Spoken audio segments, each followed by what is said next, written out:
All right, guys, we're here with head referee for WAL, Bart Wood. Bart, glad to have you. Oh, thanks for having me, gentlemen. Hey, I think it's been way long overdue to get some insight into your backstory and just who you are as a person, as well as some of your perspectives from being the head referee. So I know Sam has known you for a good amount of time. And I've known you for as long as I've arm wrestled. As far as your backstory goes, I think Sam might have a little bit more insight. So Sam, if you got some things you want to touch on, go ahead. Right, I do agree that no one's actually been bringing Bart on these shows, and and that is like not a smart thing because as far as refereeing or being in the sport and everything is like the ins and outs of all of it. And WL is about to blow up. And where do you think WL is about to go? I tell you what, I think everyone in arm wrestling is in a great place right now because the wheels are just starting to turn with WAL. They got some big things in the works coming for next season. So, I mean, anybody involved in arm wrestling should prosper, and that's why I want to give love to like all the leagues. Like, that's one thing I get so irritated with arm wrestling when people want to hate on different leagues there and there. We're supposed to be a family, right? Man, we used to travel all over this country uh, for a chance to go to Worlds. No money involved. I mean, come on, people. Let's all come together for once. I'm tired of this bullshit of people hating on each other's leagues. We're supposed to be a family, right? Well, let's act like one. Right, And that's a great point. I want us all to prosper. And if WAL keeps getting successful, then it's going to trickle down to everybody. So let's all stay together strong, man. And Right, we're that's and we're kind of spoiled because when I first joined the league, you guys worked so hard just to get to nationals, and now the leagues are there; they're paying big money. How spoiled are we? Coming from where you were. Well, it's a double-edged sword. Yeah, everybody might be spoiled by what the outcome is, but I tell you what. I mean, I'll give you an example. Like 2010 Boulder, Colorado was a huge Billings, Montana. Huge nationals. Everyone was gunning to go there because the Worlds were going to be right outside of Vegas for once in the United States. So, I mean, you had the big dogs coming out of the woodwork, and every class was deep with competition. So it was just intense as hell. I ended up taking a fourth when Mike Solaris, Razor Rao, Scott Ballinger, and myself. That was your top four in the 187 class. And I can brag on the dudes ahead of me. They were stout, and they've gone on to be successful in arm wrestling. But you know what? We were kind of spoiled too with everybody being passionate in the sport back then. But I tell you what, one thing that no one's spoiled of now is how the sport has grown and how technical it has gotten. The level of competition that you guys are going against is a whole different animal. It's, people are on the fast track to getting great in the sport. Back in the day, we learned how to do moves over the phone, talking to one another. And if you were lucky enough to live by someone to show you, now people could go watch Paul Lynn's workouts and be on the fast track to getting strong for arm wrestling. So it's a double-edged sword, but it's all good, man. Oh, those workouts, they don't work, Bart. That's all nonsense. That's smoke and mirrors.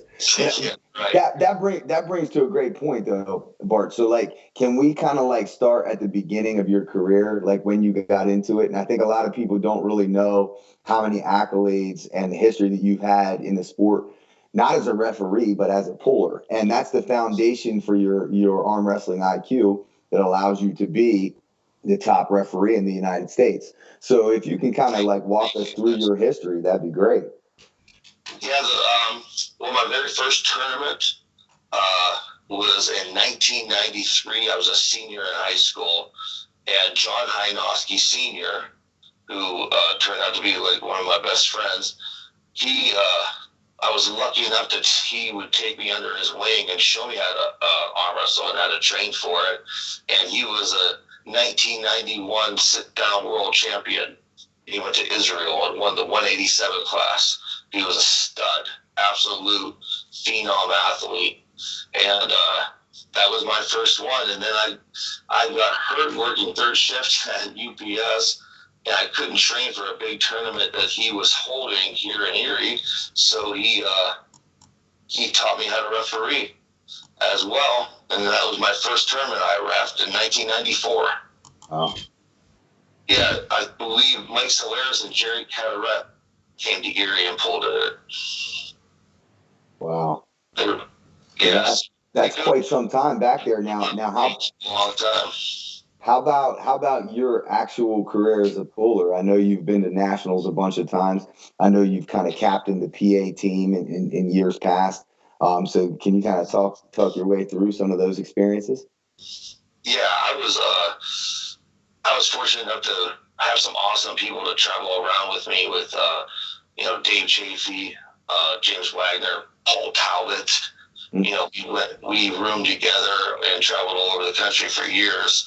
And it was, I walked in my teammates' shadows. I mean, I had studs ahead of me, but I was happy to, always be in the top four at nationals for years. And being fortunate enough to take second left-handed at the USAA Nationals up in Hartford, Connecticut, and I lost to a guy by the name of Storm Chinglino, left-handed. Oh, that guy. That's why we left him off the show. Yeah, imagine that. But I got to compete at the national level for a long time. Competed in Arnold a few times.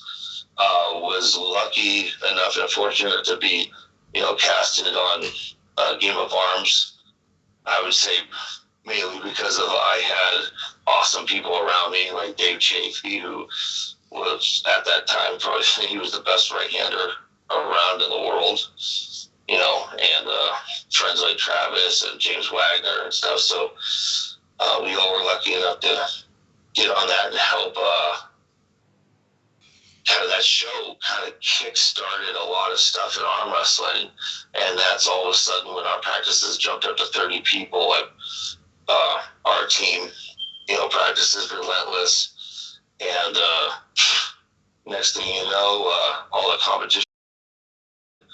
Then a gentleman wants to start a league by the name of Steve Kaplan because he asked the producers of Game of Arms, where do all these guys compete? And they said all over different leagues. He goes, well, who's the NFL of arm wrestling? And they really didn't have a great answer for it. So then he said, well, that's what I want to do. That's a great analogy. Guys. Yeah, and you're super humble, Bart, because when I first came into the sport, first tournament, and you were like number 3 in the country. You remember when everyone used to brag about number 3 or number 5 in the country? Yes, that was, you were... Nationals. It was tough to get that spot. Yeah, nationals were almost about the most important thing. Like everybody showed up to nationals because everyone wanted to prove themselves. You had a lightweight in your team. You had Dave Chafee, Paul Talbot. It just started, and then James Wagner. James was, yeah, and then it was you. You were like, cut you off, but do you remember who that lightweight was? He was by the name of Rick Salawada. He's in the world. He's in the Hall of Fame of arm wrestling. No kidding. And I was like, how do you call this? Like you show up and like, there's no way you ever could get to his level because he was just that high of a level. And then like 2-3 years later, people were talking about me and maybe giving Rick Salawada, a battle. So I've always felt like, because I started there, like I always felt like I had to live up to kind of something, and it was always his name. And you have those, Sam. Right. So when you talked about, Steve trying to usher in, the NFL of arm wrestling, I think that inside this country, we're getting to that point for sure. Um, and obviously, you were a huge part of that in the beginning. So what were those early years like when the league was just getting going on, and Steve, had his vision? Like, how did things go through the process? Well, I'll tell you what, well, the first thing he came when I was approached about the league, I had the decision to make. Do I want to try to be an athlete in the league? They asked me, or do you want to, take on the role of the referee after I refereed the Columbus event? And I could see the writing on the wall of just how crazy of a level the arm wrestling is going to be, and just with the popularity that we have freakers always walking out there that just haven't discovered arm wrestling yet. Right. And I was on the verge of my arm needing a surgery and stuff, and I thought, you know what? There's no telling how long I could even keep at this level, and with the level even rising.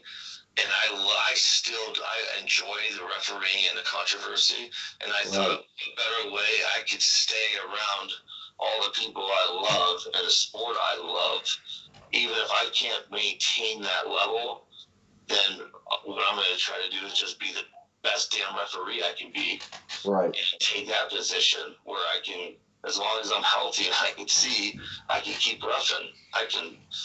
I saw my career lasting a lot longer doing it that way. So I still I love pulling, and I'm going to be hitting a bunch of tournaments this winter in my off season. But I'm glad I took the refereeing avenue. And Steve wanted to just, get things going big, and he had tons of connections and got us on to ESPN right away. And honestly, like, it's just been growing from there. I thought we were kind of taking a step back because I'm just behind the times and didn't realize how powerful the streaming is. And we're catapulting way past any of the numbers that we used to have when we were on regular TV.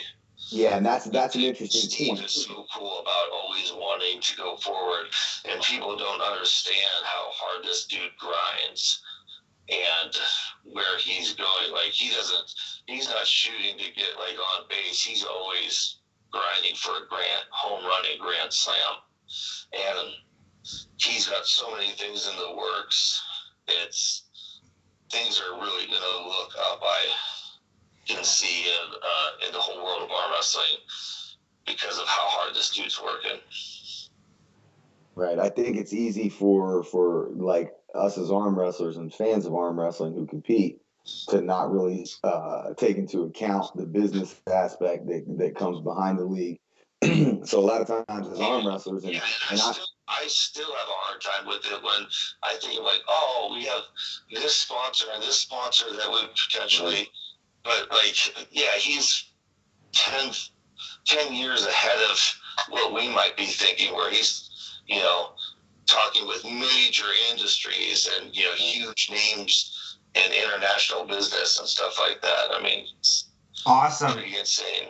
Bart, can I throw something in there now that you're talking about how he's so much, as far as a business owner, he's thinking steps ahead of us. So as every business, you grow and you have to adjust every time there's something comes up. So one of the biggest things in today's talk is equipment. So Amen.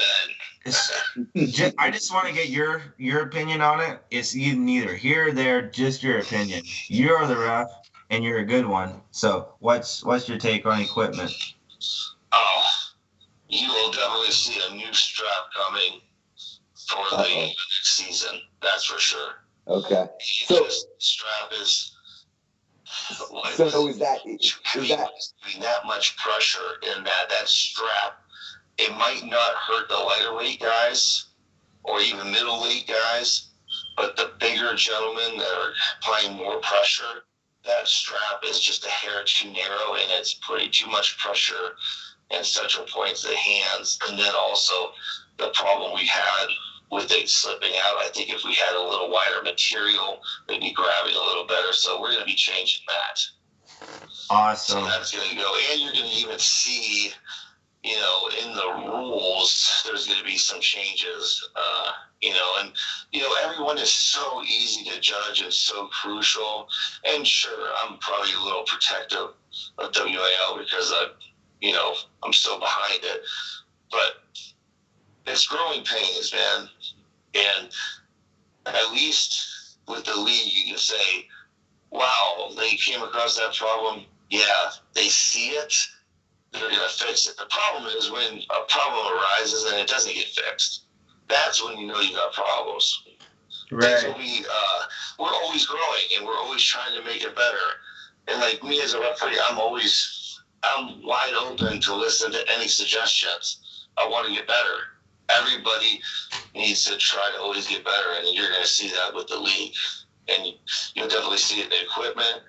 You're going to see it with some added changes, you know, just like with the match with Michael Todd and Jerry. Trust me.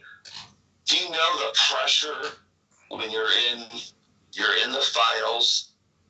You have a match like Michael's and Jerry's. You have all the viewers, and you know the criticism that's going to come. Right. You know, so you have to, you know, in a position like that, did I want to stop the match? Sure, I wanted to stop the match. Absolutely. I saw the strap was jacked up. I saw Jerry. It looked like, yeah, there's no way he can even possibly make a pin from that position. But their hands were still touching. And like Leonard Hartquist, who was one of the most renowned refs of our time, even commented on that. And it was awesome. It was like, thank you, Leonard.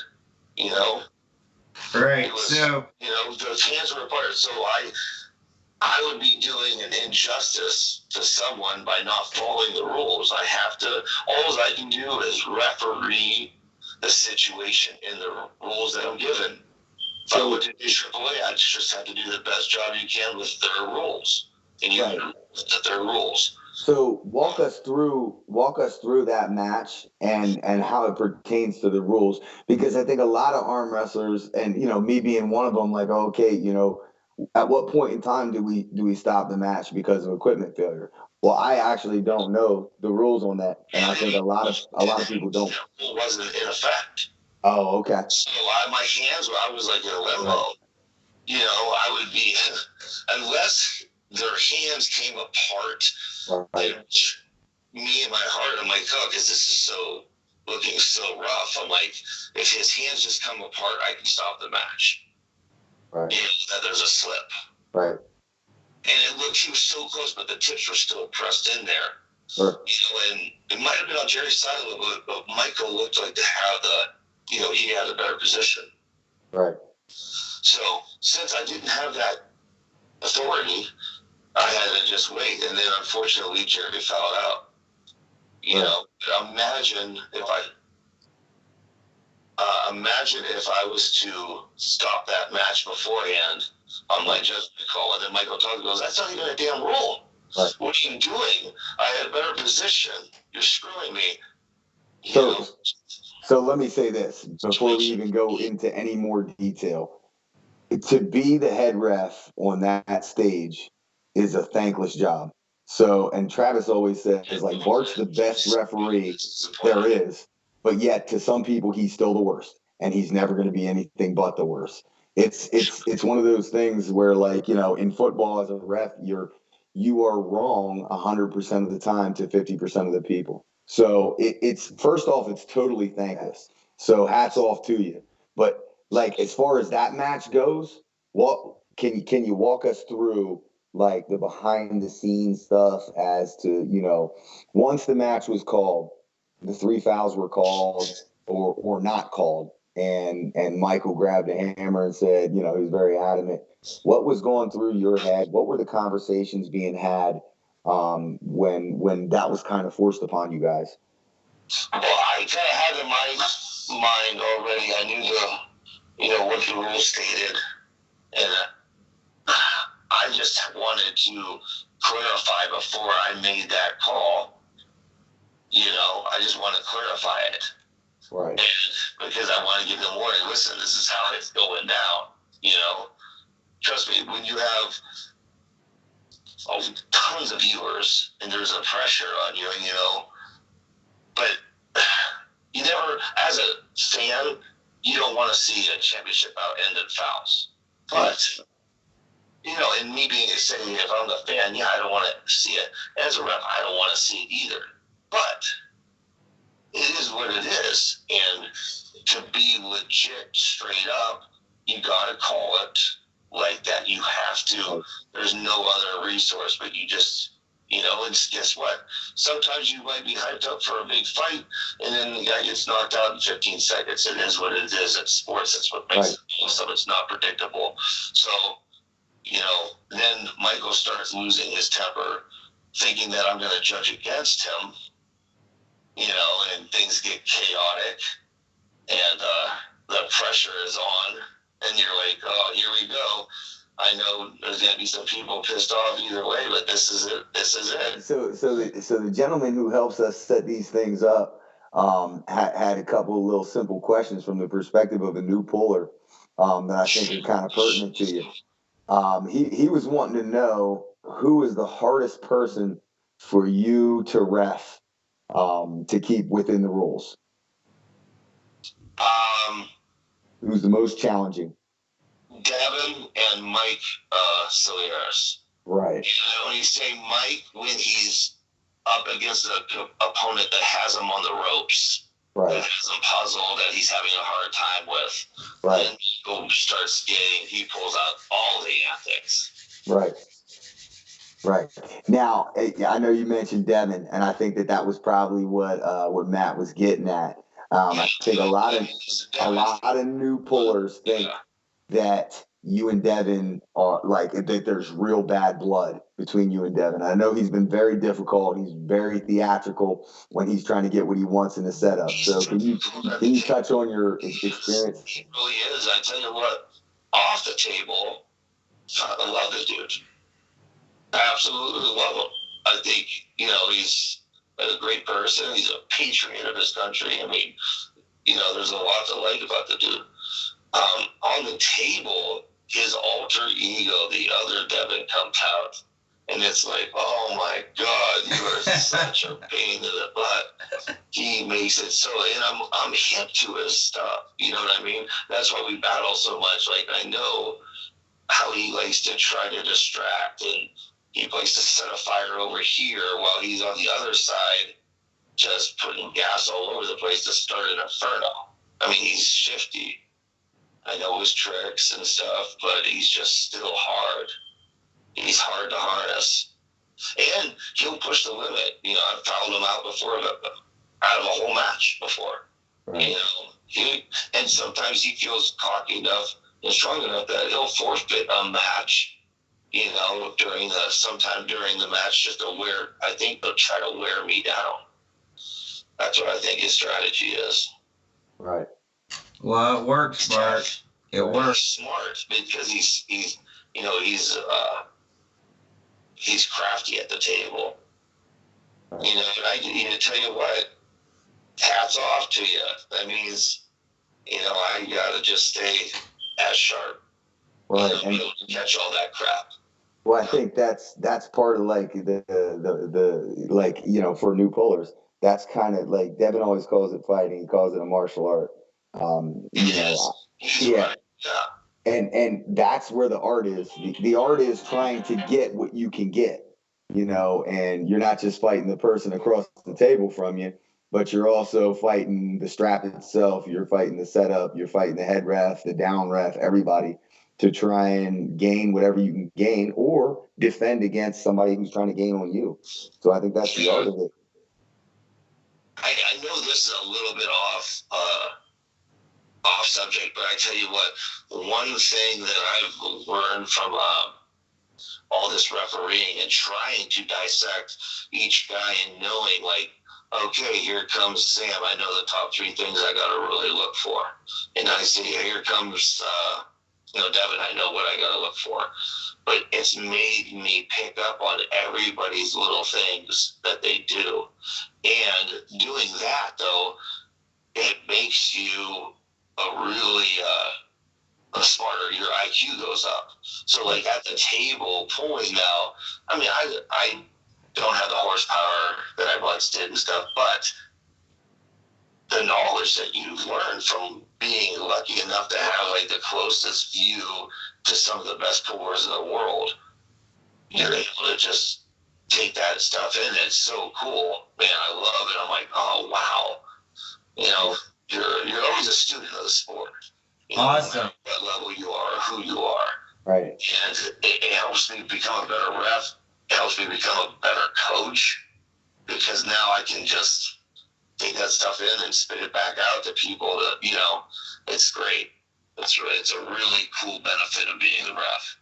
I think you're right. I think you're right about learning the student the game. So that it sounds like I need to come there and train and learn more of this stuff because if anyone gets to see it, you do. So we've always talked. We talked a lot about all the drama, all the bad stuff about arm wrestling. What's the exciting thing about WAL and where it's going? I think we should talk a little bit about that. I tell you what, everyone, you always hear rumors and stuff like that, but, it's growing, and, I can't say exactly, where WL is growing next year, but I do know for a fact it's growing, so whether that growing means, who knows, maybe a series is longer, who knows, I know there's talks about a lot more tournaments, WAL tournaments, popping off, next year. So that's all good. And we got to see, like, all of a sudden at this one, a little left-handed match. So I'm hoping, we get to see some more of those. Any word on the Buffalo Wild Wings series? Because I know the 5 of those or whatever that were done, or the 4 that were done around the country, had amazing responses. Yeah, and I tell you what, you're going to see more. Right. That was a total success. Right. And you're going to see more. So that's one good thing, and I'm not sure what's going to, what those tournaments will lead to, what they're going to be giving out. But I know there's going to be more of those. Right. And I know James Reed and we talked quite a bit about like the idea of a progression for those out there who want to get involved or a chance to advance forward. I don't know anything about any details or anything solidified. I'm sure there's nothing yet, but just so everybody out there knows that there's a bunch of us that are really pushing for some stuff that's going to be in your hometown, hopefully. And is going to allow you a chance to progress and pull for something bigger rather than just a medal or a coin. So hopefully we're going to make that move. And I think the momentum that's being generated by the Super Series is going to only continue. And like you said, Bart, if we add the left arm in too, that's just awesome because it allows for more competitors who might be left-handed dominant and also bring a lot to the table. So much talent out there. And I tell you what, trust me when I say people's attendance and support at WAL, it doesn't go unnoticed. It really doesn't. Right. These dudes he has people in the social media. It goes through social media who are, they bring up things to me. They're like, hey, so what do you think this guy means by this? Right. I mean, yeah, they come to me with questions with it. I mean, it's WAL notices who supports them and stuff like that. And I tell you what, it's all going to come around. I think it's all good. Bart, I got something for you. So just years ago, WAF would have been the tournament to win. Be a world champion from WAF. Now everybody talks about WAL. I think WL is not only the league to be in right now. That's where all the attention's at. How would you say what a WAF title means versus a WAL in where we're at today? Well, I tell you what, it's two different styles of pulling, sort of now too. It's a 2 file system with WAF, and they're it's a traditional arm wrestling, and I tell you what, it's still an insane accomplishment to pull a gold medal Right. at the WAFs. I mean, hats off, I bow down. Anybody that brings a gold medal home from WAF, you are one exceptional puller. Kudos. I never obtained it. Wish I could. Look at Gabby. Gabby is 28-time WAF champ, and she comes into WAL and just wins Just like. smash it. That's what I mean. Trust me, the WAF title is legit. You are one bad person if you're winning that. You really are. And trust me, anybody that's winning the WAL one is as well. They're both elite. They're both mega elite. They really are. I can't, you can't deny either one of them. More notoriety, WAL. More benefits probably in the long run, WAL. If you live over here, if you live in some of the countries in where WAF is, depending on the country you live for, if you're a gold medal athlete for them, they're taking care of you. So it just depends where you live, which one is the premier. I have to say, though, for notoriety and the money that comes from once you are a champ, down the road, if you're entertaining and getting offers to do different gigs, I think in the long run, the WAL would probably be more beneficial to the pro athlete. So I still have a bucket list. I'd like to do WAF at some point. I mean, just for the sheer competition of it. And I think the best way to compare it would probably be the Olympics versus the NBA. So when nobody from the NBA was allowed into the Olympics because they were considered professional, in the 90s we had the Dream Team and they went over and cleaned house because everybody wanted that accolade. And over time, it's kind of diminished away. But I think if you're a true competitor, you still want to go test yourself against the world's best, regardless of if it's quote unquote professional or not. So I still hold the WAF guys in the highest regard. And I'm kind of jealous a little bit. So hopefully one day before I get too old, I'll be able to get over one of these events. But yeah, that's an awesome question. Yeah, I think anybody that's been around the sport long enough has to realize that a champ in the WAF, you made a great accomplishment. You're a great athlete.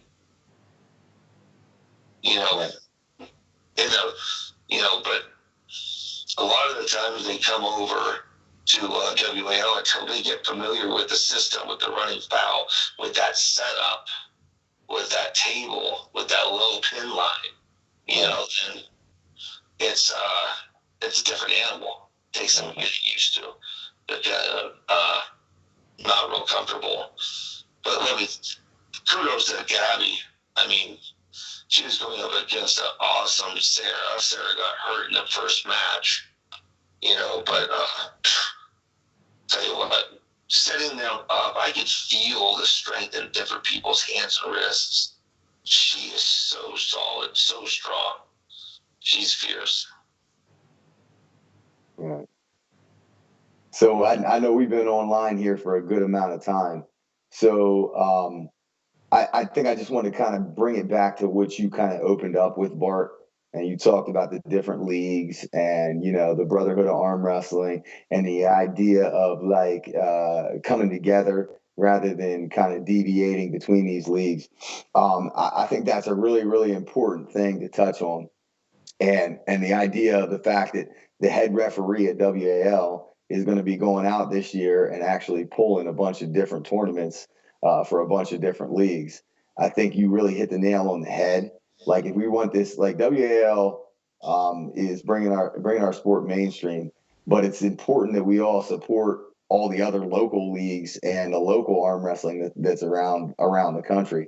And the fact that that was the thing you opened up with kind of rung true to me. So, if there's one thing you want to say to the folks out there who are gonna see this video, what is that as far as bringing the sport into the future? And we're going to go forward in the future, then everybody has one love. They love the sport. Then just remember, united we stand, divided you fall, man. Let's come together. Let's stop being negative towards different leagues and just look at it as that they just have a different way they like to compete with sport. And let's be supportive and move forward, man. Come on, let's all support each other. Right. Well said. Well said. And one last thing, quick question off the top of your head. What was the best moment in your WAL reffing career and what was the worst? Tough one. But how about the worst? Because that should be a little bit easier. I tell you what, this last weekend, or last Wednesday night, that was tough for me to swallow. I just don't like the feeling when things get chaotic. I like to try to have control, of what's going on up there and stuff. And things got way out of hand for my liking. So just even like afterwards, I was kind of irritated. Where usually I'm ready to hang out with all, our arm wrestling family and have a good time, and I was irritated. I didn't like how it went down at the end. It's not how I like to see it go. I like to just have everything go the way it's supposed to. There's definitely going to be some rule changes after this event, right? I know Scrap being one of them. Yeah. I can't wait till they come out on social media that way. Right. I can blab all about it. I'd love to come back on here with you guys and right, that's what we want to do for sure, right, Sam? Because there's going to be a few, right down to just following the commands of the referee. Maybe. I think that's going to be great. And then when the rule does come out, if we could get you back on the show and then as a head referee just kind of highlight it, I think that would be cool. Absolutely. What do you think, Paul? Absolutely. We definitely would love to have you back. And I think that like you're an inside voice to like what we're watching on TV and a perspective that doesn't get a voice quite a bit, So like if we can get you back on here and get people seeing things from your perspective, I think that'll shed a lot of light. So we would love to have you. And obviously, thank you guys want, man, as much as you want. That's fine. Yeah, and we're going to be entitled to you because not everyone's going to be asking to get you on the show because everyone what they see. Yeah, exactly. That's where I was going with this. Yeah, that's cool. Well, hey Bart, thanks again for coming on. We appreciate you. Sorry for taking up your whole evening. Man. I tell you what, it went by like 5 minutes to me because we're talking arm wrestling.